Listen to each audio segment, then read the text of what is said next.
Wait a second. Here we go. Welcome to our webinar, Reopening Education, the Path Forward. There's three things we can be sure of in 2020 that were not guaranteed: shutting down our economy and all of our educational institutions, parents having to brush up on their Shakespeare and their geometry. And number three is how to reopen education so that the whole economy can reopen. I am Marcia Flug with West Fair Communications, and on behalf of D. Del Bello, our publisher, I want to welcome everyone to today's webinar. West Fair Communications publishes the Fairfield County and Westchester County business journals every week, WAG Magazine every month, and of course, these webinars. Before we get started, I wanted to thank our many sponsors, who you can see at the top are providing support for today's webinar. First, the Masters School, which is located in Dobbs Ferry, is an outstanding private and boarding school with education in 5 through 12. Essex Financial Group, the Southport Group, which provides wealth management for families for all of their needs. But today we're fortunate to have the expert who provides the educational support for every age and every stage. And Marist College, located on an absolutely gorgeous campus in Poughkeepsie. And they are one of the top 10 universities recognized by the US World and News Report. And last, the Bristol, who is the leading senior living community center located in Armonk, New York, and White Plains, New York. And it is my pleasure to introduce Gilda Bonanno, who is our moderator today. She is an executive coach and helps others learn leadership skills and communication skills. She has a YouTube channel that has over 1 million visitors. So we're honored to have Gilda here today to run our program. So Thank you so much. Thank you so much, Marcia, and everyone. Welcome to our webinar. So I'm excited to bring into the stream our wonderful panelists. And so we're going to have a chance to hear from each of them. And let me introduce them. So we have with us Sam Savage, who's the Associate Head of School and Dean of Faculty at the Masters School. We're excited to have Sean Flynn with us. He's a financial advisor with Essex Financial in the Southport Group. And we have Dr. Jeffrey Brackett, who's Executive Vice President of Marist College. So welcome to each of you, and thank you for being here. So let's start the conversation right off. If you could each give us 2 to 3 sentences about your institution beyond what Marcia has said and what you do there. So Sean, why don't we start with you? Yeah, sure. Thank you for having me. I mean, Essex Financial is a boutique financial planning and investment firm headquartered out of Essex, Connecticut. Our office, the Southport Group, is located in Southport, Connecticut. And we take a client-centric and financial planning-led approach to investing. We focus on the things we can control, like retirement planning, cash flow planning, estate and tax planning, as well as the reason I'm talking today, educational planning, because sending your kids, if you have 1, 2, or 3 kids to private universities, is going to cost a lot of money, and it's something you need to plan for as early as possible. And one of the things I like the most about working at Essex is, one, I get to act as a fiduciary to my clients and putting my clients' interests and their family's interests first, but also is that I get to educate my clients, their family, their friends, and just as importantly, people within the community that I live and work in. So I'm happy to be here, and thanks again for having me. Thanks, Sean. And Sam, tell us a little bit more about the Masters School and about your role there. Sure, thanks for having me. The Masters School is a grades 5 through 12 independent day school with a boarding program and our high school grades 9 through 12. About just under 700 students total in grades 5 through 12. About 140 or so are boarding students in the upper school, and they come from more than 30 countries across the globe to attend School of Masters. We're a vibrant school community with a wide range of robust programming in academics, the arts, athletics, and it's a wonderful place to live and work for many of us. About half our faculty live on campus, and we really embrace a holistic approach to education, and happy to be here today. That's great. That sounds wonderful. Thank you, Sam. And Jeff, tell us a little bit more about Marist and what you do there. Sure, Gilda, and thanks again. It's a pleasure to join all these individuals today. And I'm Jeff Brackett, Executive Vice President at Marist College.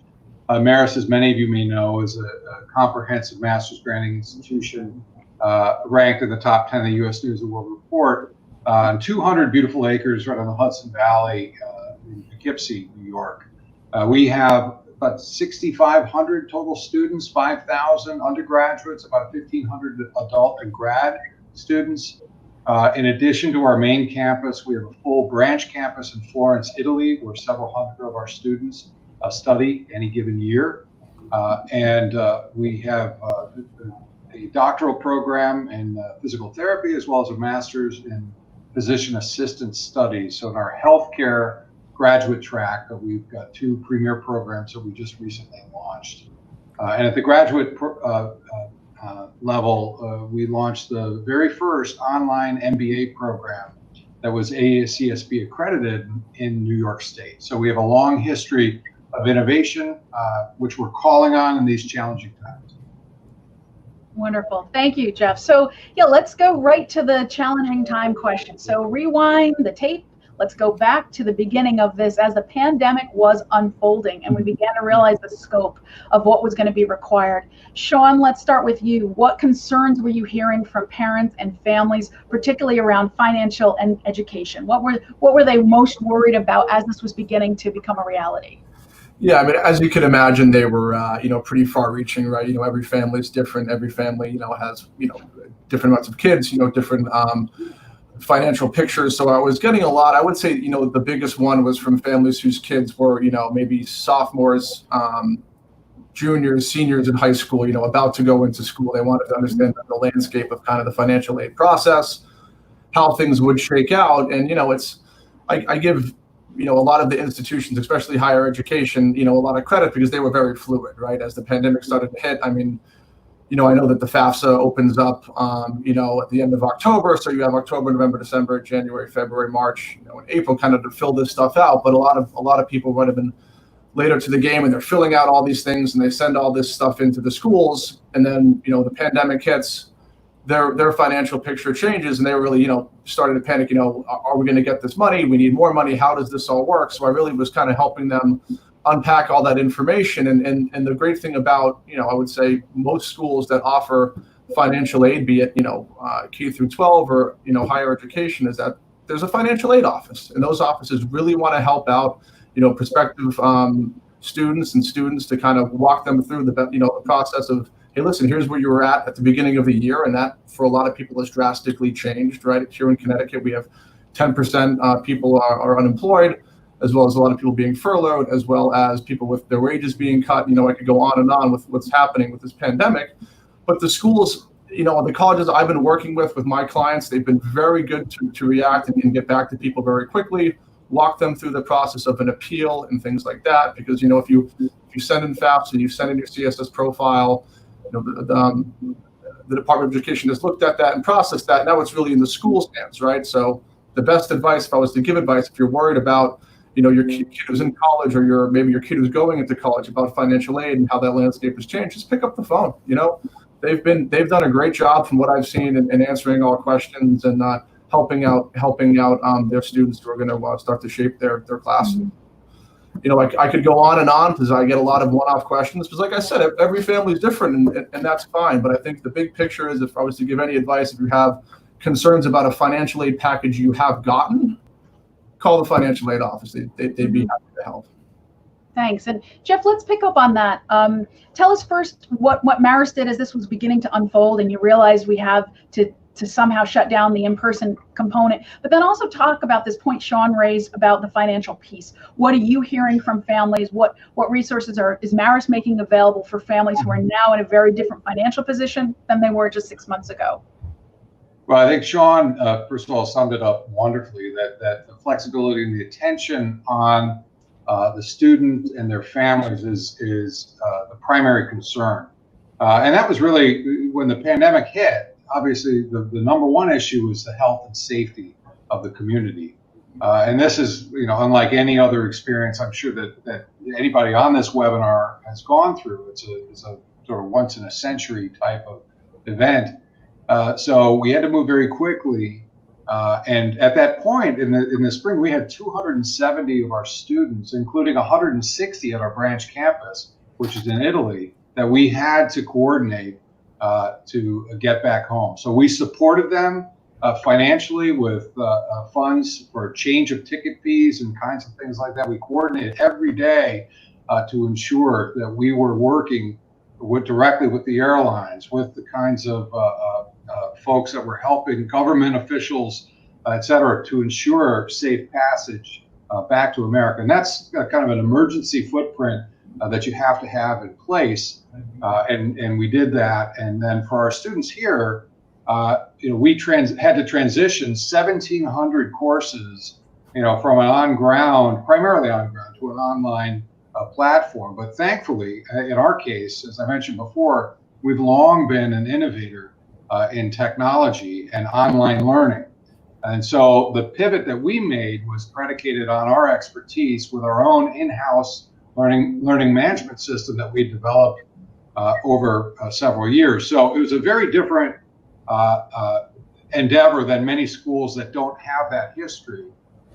And we've learned more lessons about that, and going into the future environment, will have a much stronger hybrid learning platform as a result of that. So another key principle is innovate always. You always have to be prepared for what may be coming down the pike. And the final thing I'll say, back to the center of the question, is the financial concerns of our students and families are paramount still. And this is not a short-term issue, as Sean indicated. There's a long-term economic impacts for the economy, but also for every household. So among the many things that we've done, in addition to increasing financial aid, as Sean indicated, is our Board of Trustees authorized a 0% tuition increase going into this year. So across the board, no tuition increase for Marist College education going into next year. And we're working with every individual student on an individual basis as well. Wow, great. Thank you, Jeff. And that's unprecedented, I'm sure, in your history, not to have a tuition increase. Wonderful. Sam, how about you? So your challenge is a little different, right? Because you have much younger students that you're dealing with, including your 9 through 12, some of whom are residential. So how did you make that adjustment? And what about the financial concerns of the families?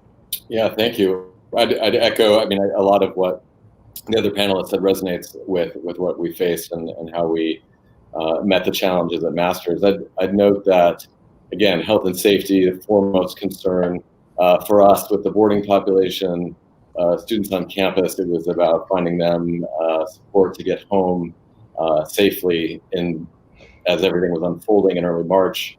And with regards to the program and keeping everything going and reopening as an online school, I would say that the two principles really guided us and were very helpful in our response. And the first was the idea of embracing a sense of opportunity amidst all these challenges, and thinking with our faculty and our conversations really early on, saying this is a huge change. Pivot is the word that everyone's been using. And what are the opportunities we have to grow as educators and to work with students in new ways, and to use this as a way to reflect on teaching in the same way that Jeff said there will be lasting impacts of this.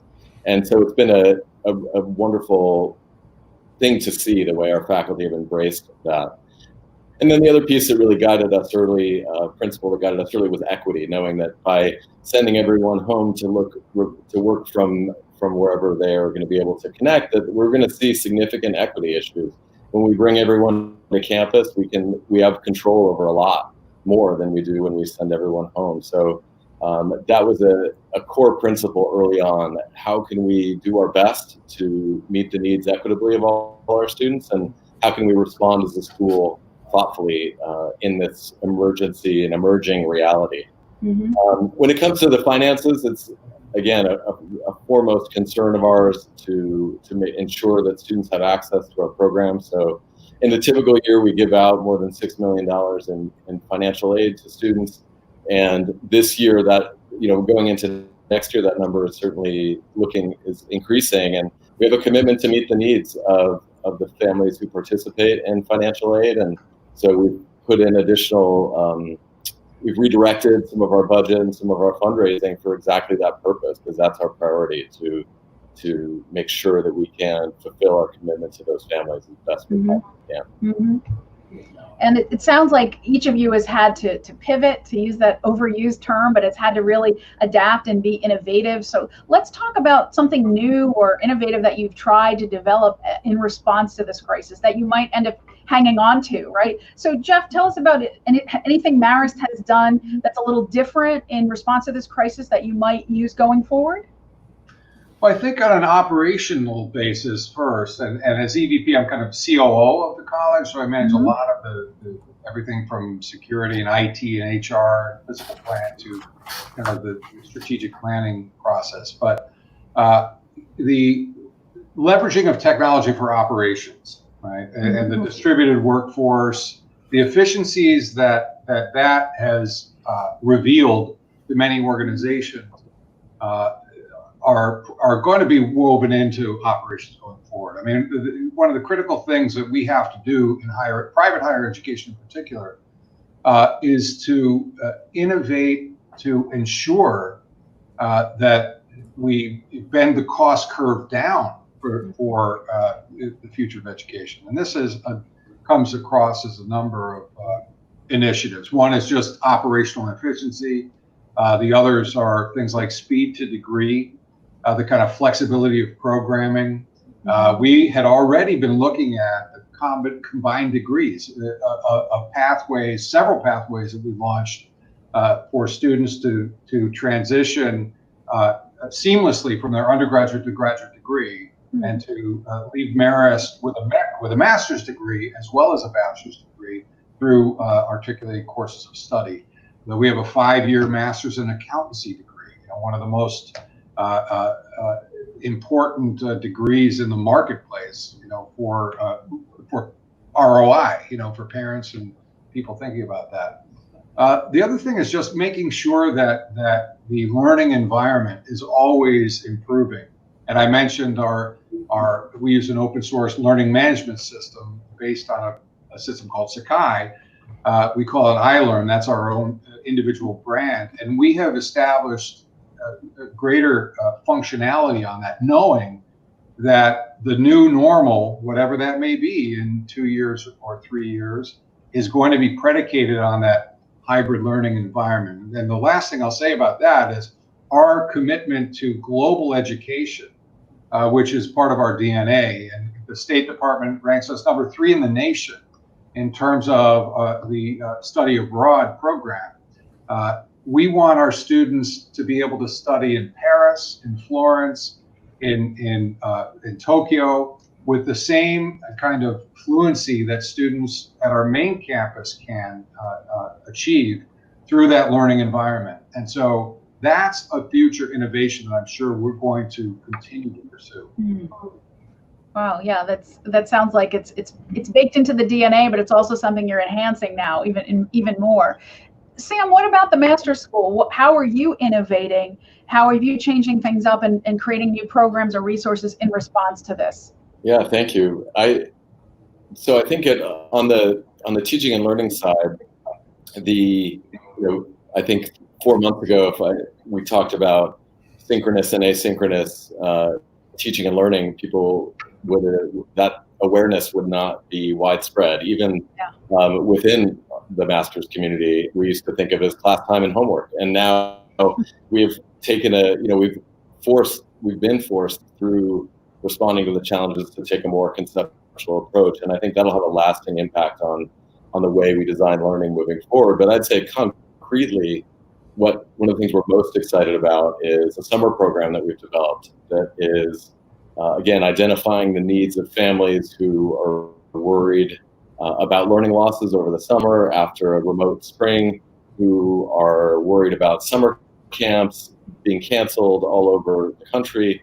We designed a summer program, an online remote learning summer program that we're offering to all enrolled students at no cost. Oh, wow. Master's teachers with a wide range of programming, ranging from math and creative writing to a course about roller coasters, another course of Tai Chi for stress relief, So a really broad range of programs dealing with academic and broader interests, and really helping meet our families' needs and continue the learning through the summer. And we had an overwhelming response from faculty who stepped in and said, we want to be a part of this, and from families who said, thank you for providing this opportunity. And so I can imagine that program in some form will move forward given the positivity and the scale of the response that we've seen.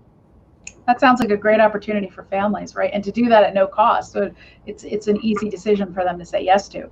So Sean, you've heard Jeff and Sam talk about innovation and creative programming. What is this doing for families who are now, whether they're young families or families with kids ready to go into college, what is this doing in terms of how they look at the value of their secondary education or their higher education? What's important to them as they make this decision? How do I select and afford the best educational experience for my child?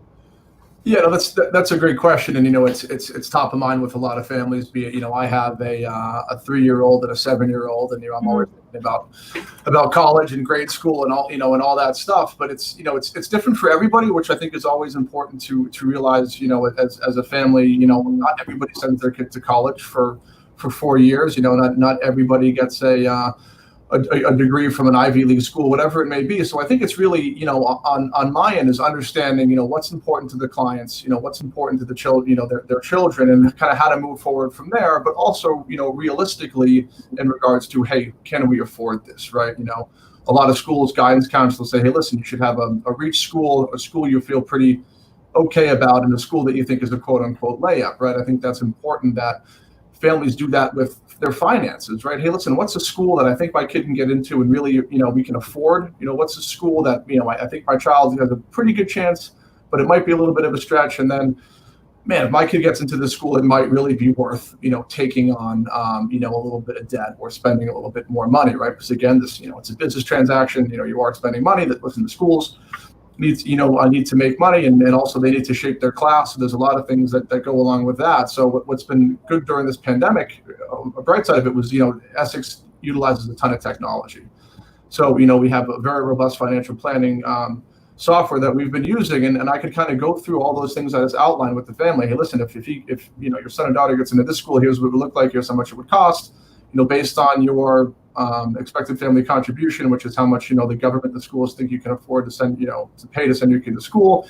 Here's where everything shakes out, and I can do that in real time, right? And things happen quickly, over the last 6 months, and clients call, hey, listen, I got furloughed, and I'm not going to get a bonus this year, right? How does that affect the college plan for my kids? And I can go in and check that off, and then obviously that affects their retirement plan too, right? Because listen, college, how much you pay for college is directly to some degree going to affect your retirement, right?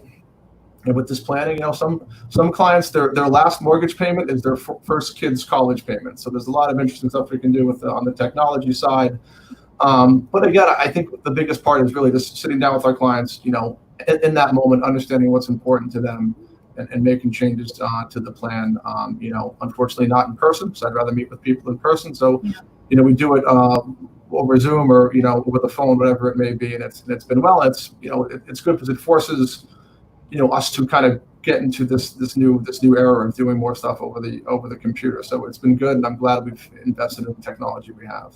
Mm-hmm. And I'm sure it gives them some sense of at least control when they understand the numbers and what it's going to mean, as opposed to worrying. And a lot of it is numbers, right? You can kind of back in, and if you make X and you spend Y and your expected family contribution is Z, that you kind of have it all there, right? But sometimes you want to send your kid to a school that you just can't afford, right? And sometimes you have to have those honest conversations. But at the same time, where there's need, a lot of schools, they help out and they meet that need. So, and along with the government. So it's interesting, but it's been productive use of time.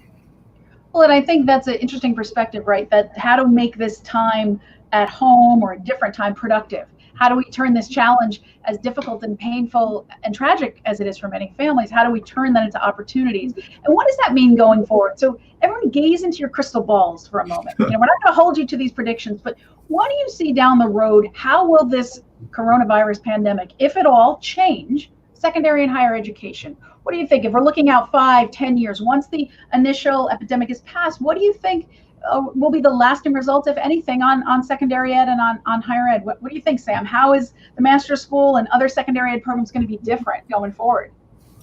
That's a great question, and I appreciate you mentioning the fact that there's such dissonance around this idea of opportunity in the midst of tragedy for many, and that has been a very real part of this for many people.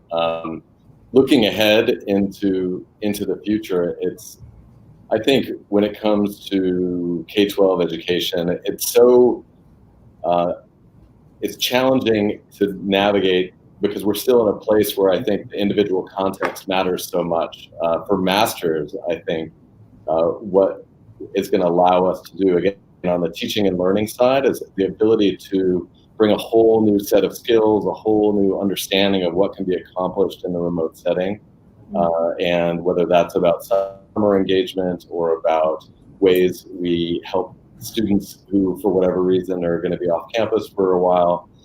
I think there are going to be ways that we are going to increase engagement, both in and out of the classroom. I think the other piece that it's always been on our mind at Masters, and it's become all the more clear, is what social emotional learning looks like and how we can really thoughtfully program for that in ways that are going to help everyone be seen and heard and feel included in this environment, because that's been a huge challenge in being online and being remote, and it is thrust into the forefront. And it's always been on our mind here, but I think it's made it resonate so much more how important it is to have that social emotional connection with peers and with adults in the community. And so I think we'll come out of this with a much deeper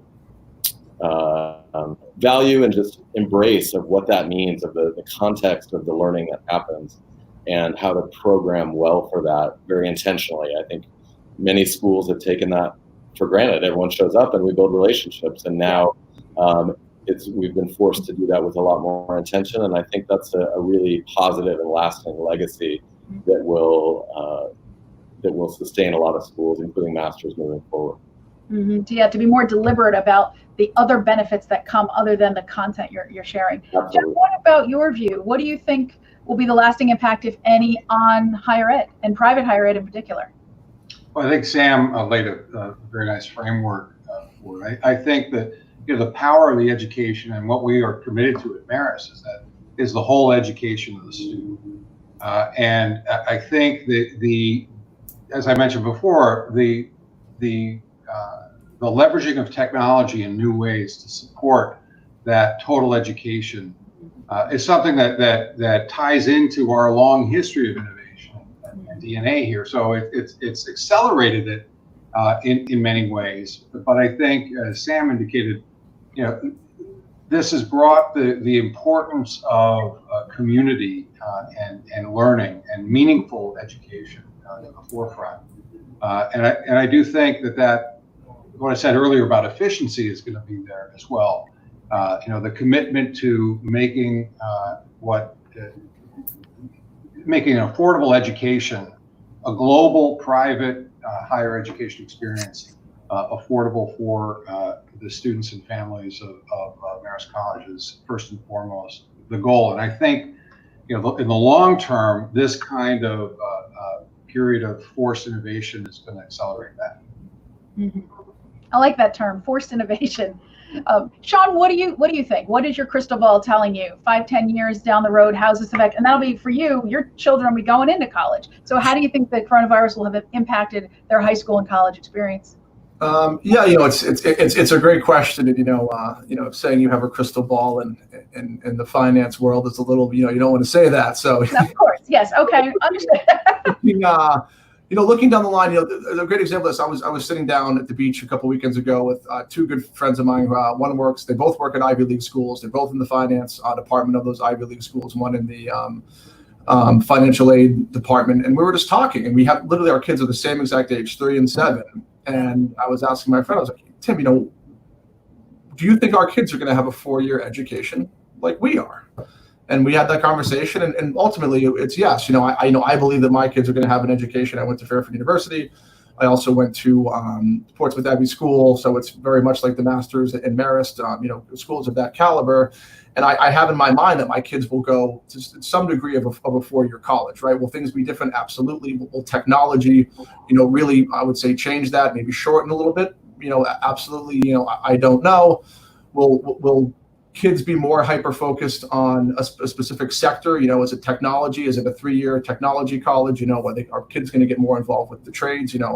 I don't know, but I want to say for the vast amount of, Americans, their kids are probably going to have something like, I had when I graduated in 01, but maybe with a little bit of, things that are different, here and there. Maybe they're only on campus for 2 years. I don't know. I would like things to go back to normal because I had a great time at both schools and I learned a lot. And I think you can learn a ton by being around other people, which I think, Marist and the master's school and really any school provides you with, right? That helps you learn how to think and it helps you, make your own decisions and your own judgment. So I think that's very important. And maybe you can't get that as much as doing it online. I'm not taking away anything from online. And again, just from a financial planning standpoint, it's, hey, listen, what are we planning for, right? Are we planning for our kids going to school in 4 years, 2 years, 10 years, 15 years, and we have to plan accordingly. And that's, there's so little you can control in investing, right? There's very few things, but planning is one of them. And that's one thing we focus on. And right now I'm planning and I'm saving, and my clients who have kids the same age to have their kids go to a 4-year university. And maybe, I don't know if it could happen, but maybe nobody raises rates for 4 years, 4 to 10 years. I doubt that's going to happen, but that's at least what I think, right? Things can change as we've seen quite quickly. But at the same time, we've been quite quick to adapt. That's a great point. And if we shorten that timeline a little from 10 years to 2 or 3 months, we're getting a lot of questions on the live stream, and people also submitted ahead of time about what the reopening for the fall looks like. So forget about 10 years. What's happening in 2 or 3 months? So Jeff, tell us what the Marist reopening looks like for fall 2020. Well, we're going to obviously work within the guidelines of New York State and our local health department, but we're committed to an on-ground experience. That's what we're planning for, leveraging technology, as I said before, and the semester will be substantially the same, we believe, except wrapping up around Thanksgiving. That's along the lines of best health guidelines. And protocols and so working within the framework that is presented by all of the health professionals, best practices, that's what our plan is. So having an online experience as needed to supplement, so more of a hybrid in person right through Thanksgiving and then going online and being ready for that. Okay. Master School, what's fall going to look like for you after your summer program concludes? What is your planning looking like right now? Yeah, thank you. I'd echo everything that Jeff said. We will be, for safety, health and safety is obviously the first and foremost concern, and we're eagerly awaiting guidelines from the state and local authorities about what it means to operate safely under these pandemic conditions. In the meantime, we're planning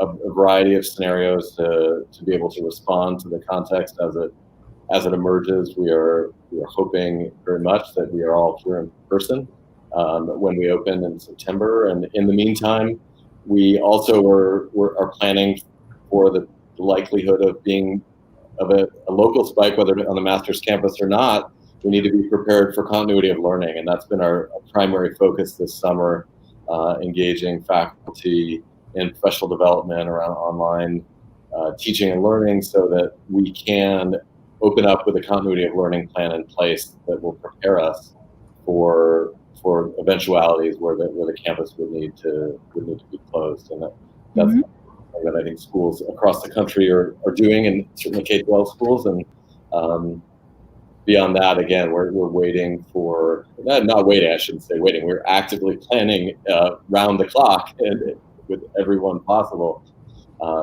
aiming to be back on campus. Wonderful. And so as we're winding down our conversation, I want to give each of you a chance to leave the audience with a piece of final advice or suggestions as we think about reopening education. And we know that's often the key to reopening the economy. So Sean, let's start with you. Final closing advice or comments for families around financing education, and also how can people find out more about you or Essex Financial?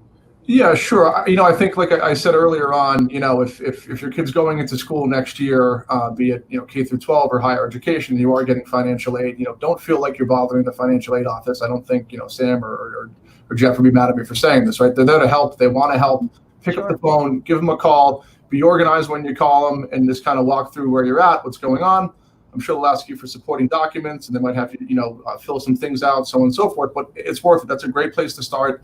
They want to help. And then in regards to if your kids, maybe they're freshmen in high school, maybe they're even a little bit younger, now is the time really to start planning, because, I have, like I said, I have a 3 and a 7-year-old, and I can't believe that, my kid is less than 10 years out and going to college, so it comes up quick, and planning, like I said before, is one thing that we can control.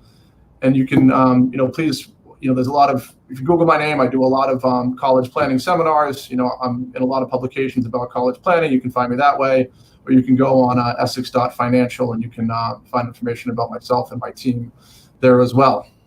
So thank you. Thanks, Sean. How about you, Sam? Parting advice for families as they're going through this difficult time, and how can people find out more about the Master School? Yeah, thank you. The parting advice, I think, is that we here at the Master School have a fundamental belief that we in our community, and then broadly, that we know it will be okay, that we are going to get through this, and we're going to do it together, and we are a strong community within a strong community in this area. So the response broadly in the pandemic in this area has been, again, navigating some very difficult moments, and we've shown that we can get through that. And so I think there's much uncertainty ahead. There's not much we can do to change that, but I think what we've been able to do at Masters and what we've been able to do more broadly in this area is a testament to how we can band together for our shared interest. And as we say at Masters, to be on top of that, part of our mission is to be a power for good in the world. And so it's beyond just taking care of ourselves, but trying to take care of those around us in our community and beyond. So that's, I think, again, just a fundamental sense that even in the midst of all this uncertainty, we will get through. To find out more about the Master's School, our website is mastersny.org.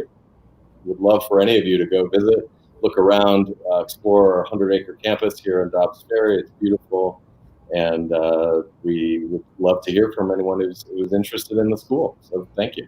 Thanks so much, Sam. And Jeff, how about you? Parting advice for families looking at college now or with college students, and how can people find out more about Marist? Sure. Well, I just want to echo what Sean and Sam said. They laid it out very well. For those who are pursuing college, Sean's point, pick up the phone, talk, ask the questions. We're certainly here for our families, our students and their families. And future students and families, and be flexible and understand that there's a lot of change going on almost on a daily basis. But the really fine institutions are going to be the ones that are focused on their students and their families, and that certainly is our focus. The final thing I'll say is that we also really understand the pressures in the region, are committed to the region, and one of the things that we did for those families who are maybe concerned about going too far afield for this year's education, on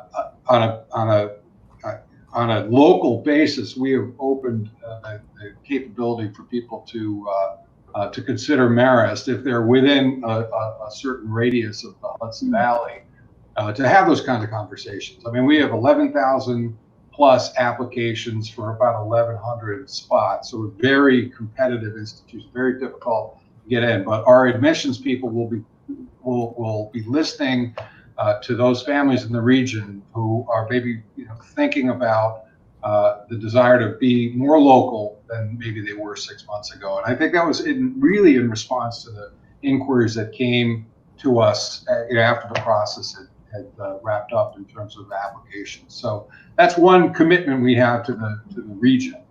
And the best way to find out more about us is to go to marist.edu, and you'll have all the information you need. You'll see the beautiful 200-acre campus on the edge of the Hudson. Picture of it behind me there, and I hope all stay healthy and well and persist through these challenging times. Thank you. Well, thank you to each of you, to Sean and to Sam and to Jeff, for your insight and sharing your wisdom. I want to bring Marcia Flug from West Fair back into the screen so she can have some final words for us. So let's welcome back Marcia. Hello there. Thank you so much, Gilda, and also to Sam, Sean, and Jeff. Every week we're covering the reopening of our economy, and I think one thing that's definitely the common thread is that the economy will not open in total and be successful until we've had the reopening of education.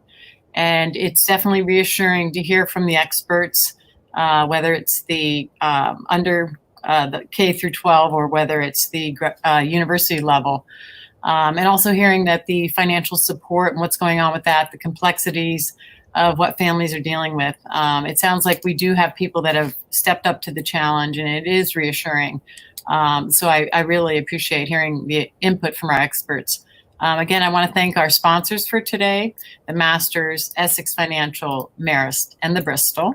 And I hope everyone looks forward to our business journals that come out every week, our WAG magazine, which comes out every month. And of course, we're going to have continued webinars, so I hope you can join us on future webinars. Thank you.